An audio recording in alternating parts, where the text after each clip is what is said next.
Hi! Magandang buhay! Samahan niyo ulit ako sa aking Buhay Agent Episode 2. Maaga nga akong naggayak para pumasok sa aking trabaho dahil Lunes ngayon sigurado traffic na naman sa daan. Around 4 AM ako nagising para mag-asikaso na pagpasok sa aking trabaho. 8 AM pa naman ang time in namin pero maaga akong naalis ng bahay para hindi ako matraffic at hindi ako maiwan ng service namin. Sa SM Calamba ang aming pick-up station kaya maaga akong napunta dito dahil sobrang traffic talaga sa highway. Before 7 AM ay nandito na ako sa SM kaya naman tamang waiting na lang sa puting van na kukuha sa amin. Maya-maya lang ay nakita ko na ang puting van na dadampot na naman sa amin. Tsareng! At nung makahinto na nga ang aming service ay dali-dali na rin kaming sumakay ng aking mga kasama. At nang makasakay na kaming lahat ay kaagad-agad ay umalis na din ng aming service dahil malayo pa ang aming deployment area. At habang nasa biyahe papunta sa aming area ay tamang kwentuhan muna kaming mga ahente. Nang maarating na kami sa aming deployment area ay nag-quick breakfast muna kami dahil lahat kami ay hindi pa nakain ng almusal. Mahirap naman kasing sumabak sa mahabang lakaran ng gutom na gutom ang iyong tiyan. At pagkatapos naming mag-almusal ay agad na rin kaming nag-start na mag-house to house. Dito sa Barangay Puypuy, Bae, Laguna ang aming deployment area 40 days video. Sila nga pala yung mga kasama ko, ang Team Labubu.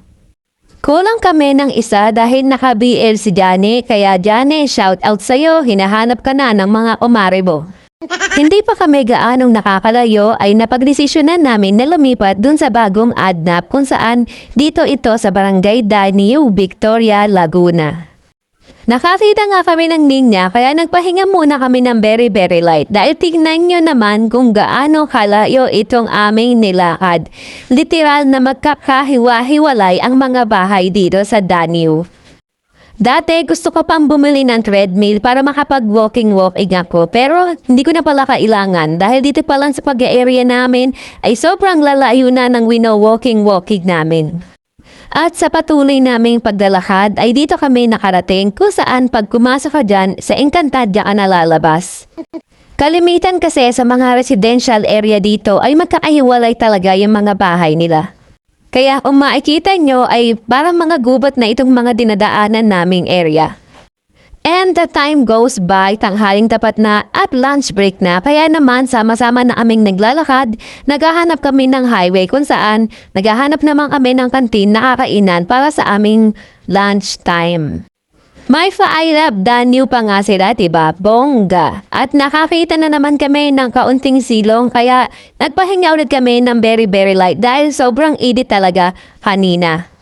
Nung nakita na nga namin yung highway ay nakakita na rin kami kaagad ng karinderya kung saan dito na kami kumain.